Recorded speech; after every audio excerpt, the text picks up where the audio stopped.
Seruan penutupan PT Toba Pulp Lestari kembali diserukan pimpinan tertinggi Huria Kristen Batak Protestan atau Eporus HKBP. Pada Maret lalu, Eporus HKBP Victor Tinambunan memimpin doa dan ibadah bersama dalam tajuk Merawat Alam Tanah Batak di Kabupaten Toba, Sumatera Utara. Doa bersama ini sebagai bentuk respon kepedulian gereja dan rohaniawan terhadap dinamika masyarakat adat, pencemaran dan kerusakan lingkungan yang terjadi di Tanah Batak.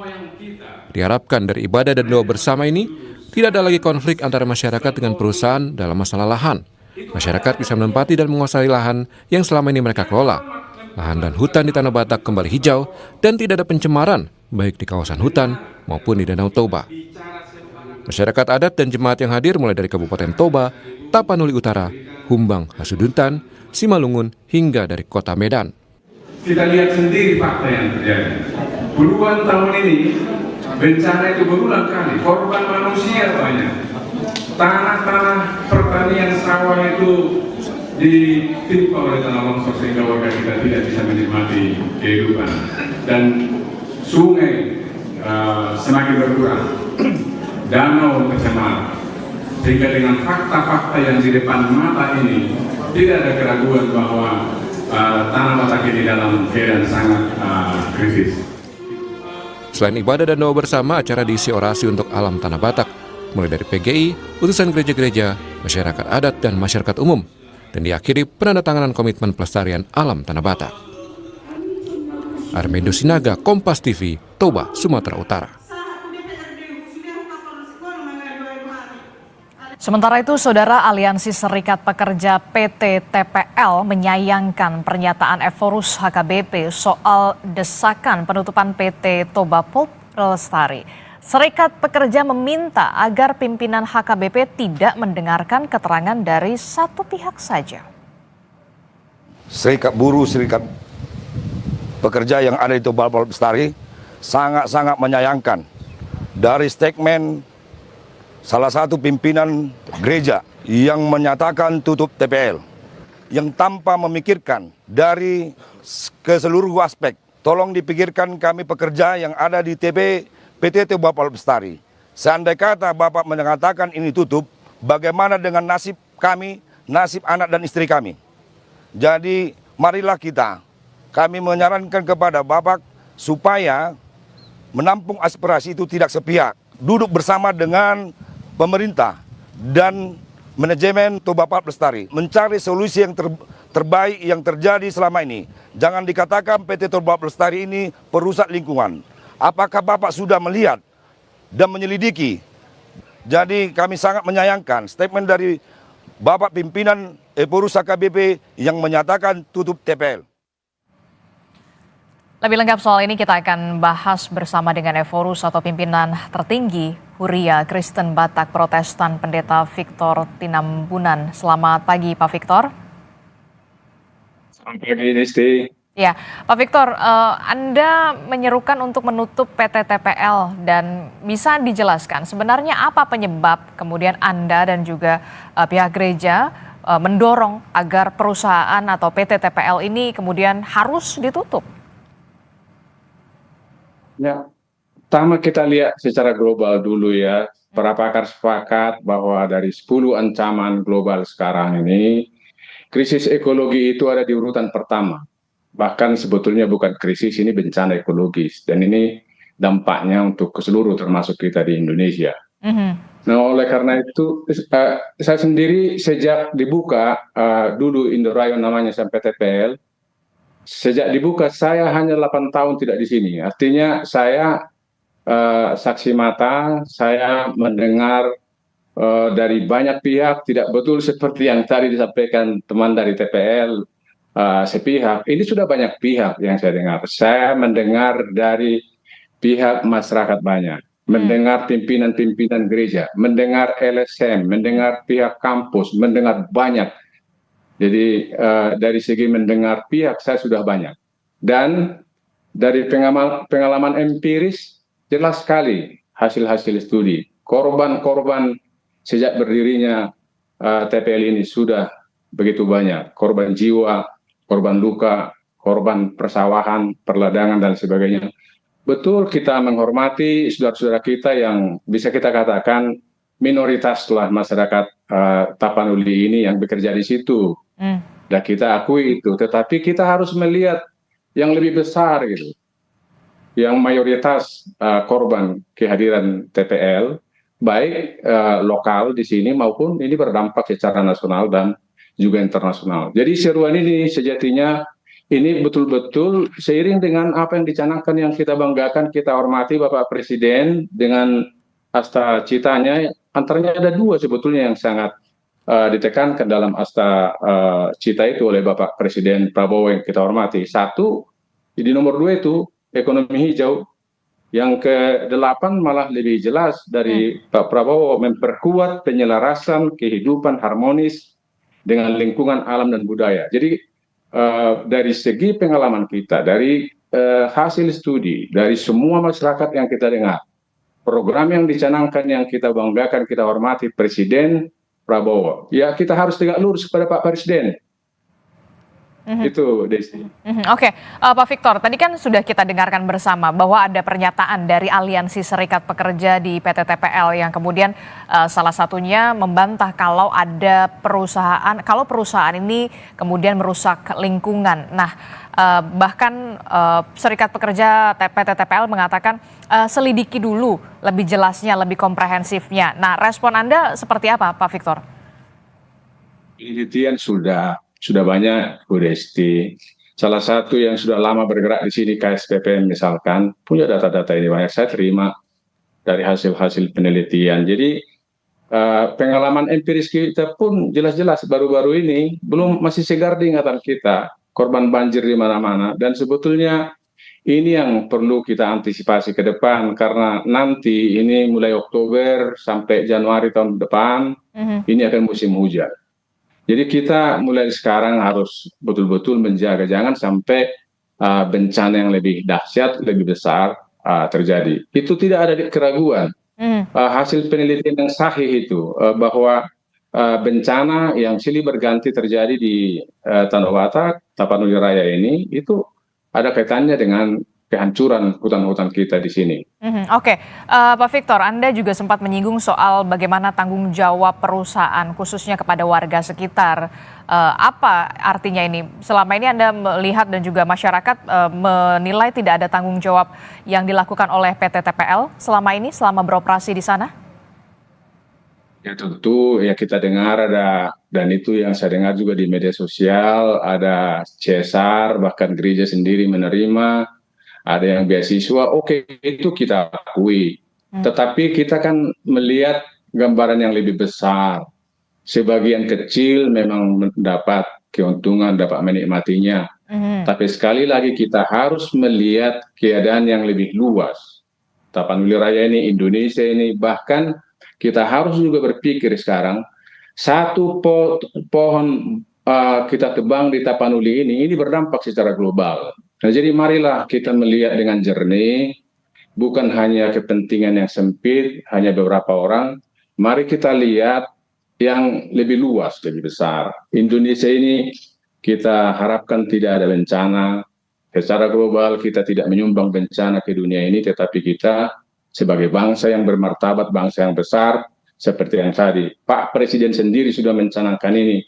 Ini tentu dengan pertimbangan yang sangat matang. Oleh karena itu kita semua harus ikut. Gereja-gereja menopang, mendukung sedaya mampu apa yang dicanangkan oleh Bapak Presiden. Terima kasih. Pak Victor, ini kan kalau kita lihat sebelumnya begitu ya, juga sempat digelar doa bersama untuk merawat alam Tanah Batak. Nah, ini artinya sudah banyak kerusakan alam akibat dari operasi perusahaan PT TPL itu? Kerusakan apa yang kemudian berdampak langsung kepada masyarakat di sekitar di sana, di lokasi sana, Pak Victor? Satu, beberapa kali terjadi banjir bandang karena hutan habis. Kedua, tanah longsor yang menimpa beberapa warga kita, rumah rusak, ada korban jiwa. Nah, konflik-konflik sebelumnya juga terjadi. Nah, keadaan Danau Toba juga terganggu. Ada begitu banyak, daftar ini bisa dipelajari lah, tetapi intinya memang lebih banyak dampak negatifnya terhadap kehidupan yang lebih luas, alam Tanah Batak, masyarakat di sini, lebih banyak dampak negatifnya. Itu intinya. Oke, baik. Nah, kalau berbicara soal dampak apa saja, kemudian, nah, yang kemudian menjadi perhatian kita juga kerugian apa yang kemudian dialami oleh warga sekitar dengan adanya operasional dari PT TPL ini. Kalau bisa dijelaskan PT TPL ini memang fokusnya di bidang apa dan sudah berapa lama sebenarnya sudah beroperasi?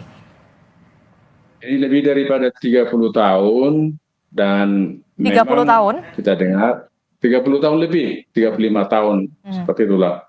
Dan pasang surut pernah juga tutup. Dan jangan lupa Adisti, bukan saya yang pertama. Beberapa tahun yang lalu, saya bisa cek tahun berapa, sudah ada seruan pimpinan-pimpinan gereja di sini juga untuk tutup. Jadi bukan ini, sudah pernah berapa kali.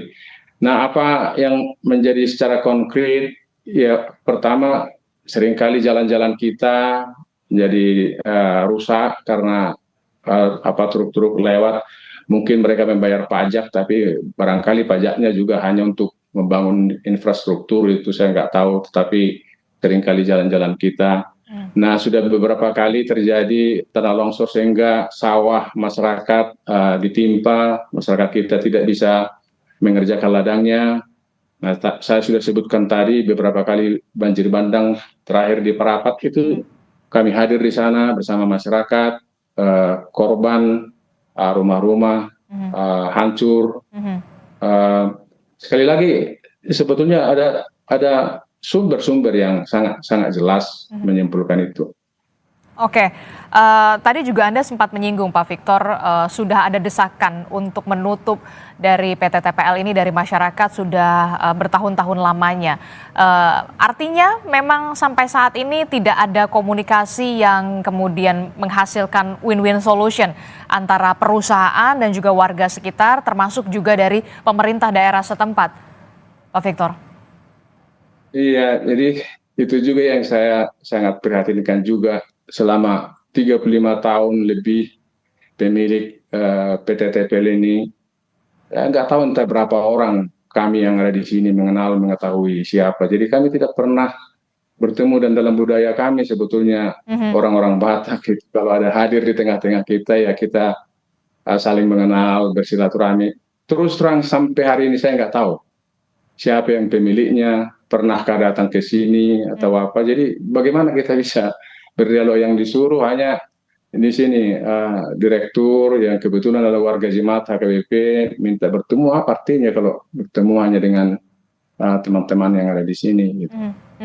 Termasuk juga dari pemerintah daerah setempat belum ada upaya untuk memfasilitasi mediasi antara PT TPL dan juga warga begitu sejauh ini?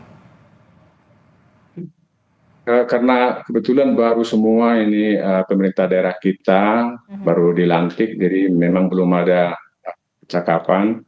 Hanya Ibu Kadis Lingkungan Hidup Provinsi kami sudah bertemu, kemarin juga bertelepon. Pihak TPL datang supaya Ibu Kadis memediasi, dan yang datang ini pun saya tidak tahu entah dari direktur yang di bawah atau memang sudah termasuk pemilik, saya tidak tahu. Tapi saya katakan saya belum mengiyakan. Tapi ada kemarin Ibu Kadis, dan beliau ini saya sangat bangga, Kadis Lingkungan Hidup. Beliau itu juga sebetulnya sangat mencintai lingkungan. Beberapa kali berseru supaya penebangan hutan dihentikan, tapi sampai hari ini terus berjalan. Apa yang disampaikan oleh Ibu Kadis Lingkungan Hidup Provinsi itu seperti tidak ditanggapi, tidak dengar. Sampai hari ini di daerah Parilitan, Saragitang, penebangan pohon itu terus dilakukan, terjadi sampai hari ini. Sangat memprihatinkan sebetulnya. Oke, itu kalau untuk solusi jangka panjang berarti apa yang kemudian diharapkan, dan juga jangka pendek apa yang diharapkan dari dengan adanya PT TPL ini begitu? Apa yang diharapkan dari masyarakat? Jangan sampai kemudian kerusakan lingkungan juga dampaknya kerugiannya terhadap masyarakat terus terjadi, Pak Victor. Ya, pertama memang harus dipulihkan ini hutan-hutan tanah badak ini. Tidak mungkin seperti semula, tetapi persentase sudah ada yang pakar untuk yang menghitung berapa persenkah hutan di wilayah ini supaya ini aman, terhindar dari bencana. Kemudian kalau lingkungan hidup ini baik, ada dampaknya ke Danau Toba, dan kalau Danau Toba itu bebas dari bencana, bersih, kita mengharapkan turis mancanegara akan bisa mengimbangi Bali. Dan kalau turis mancanegara rame-rame datang ke Danau Toba karena dia bersih, terawat, tidak ada ancaman, itu juga akan mensejahterakan, akan jauh lebih sejahtera masyarakat di sini kalau Danau Toba itu betul-betul pulih sebagai geopark. Jadi tidak perlu sebetulnya merusak alam di Tapanuli Raya ini untuk meningkatkan perekonomian yang pada kenyataannya mayoritas menjadi sangat terganggu. Nah, kalau alam Tapanuli Raya ini lestari, hutannya baik, danau terpelihara, turis datang, kita akan bisa menyaksikan jauh lebih dahsyat keadaan perekonomian masyarakat di Tanah Batak. Ini yang kita percaya. Jadi semangat untuk merawat Danau Toba ini sekarang sudah menggema kembali. Dan kalau ini realisasi akan luar biasa. 1 juta saja mungkin dalam 1 tahun turis mancanegara datang ke sini, itu pasti akan mensejahterakan masyarakat. Tapi kalau tidak ada perubahan, pembabatan hutan terus terjadi, bencana terjadi, Danau Toba kotor, ya bagaimana mungkin turis akan datang? Jadi ini fokus kita. Kalau boleh kami menghimbau dari Tapanuli Raya ini, semua kita yang ada di Tapanuli, yang kita hormati para pejabat di pusat, berilah perhatian serius untuk merawat Danau Toba ini. Kalau Danau Toba itu mantap, turis-turis mancanegara hadir, itu akan lebih mensejahterakan Provinsi Sumatera Utara, perekonomian Indonesia juga akan pasti akan lebih baik. Oke, baik. Tentu saja kita harapkan ada solusi win-win solution yang kemudian nanti akan tercapai begitu dengan difasilitasi oleh pemerintah daerah setempat antara warga sekitar dan juga PT TPL. Terima kasih Eforus atau pimpinan tertinggi Huriah Kristen Batak Protestan, Pendeta Victor Tinambunan, dan perbincangan kita di pagi hari ini dengan Eforus HKBP adalah untuk menyimak lebih gamblang soal permasalahan yang kemudian disampaikan dari satu sisi terlebih dahulu, kemudian tentu saja di lain kesempatan kami juga akan memberikan ruang untuk pihak dari PT TPL. Terima kasih Pak Victor telah bergabung bersama kami. Selamat pagi, sehat selalu. Terima kasih.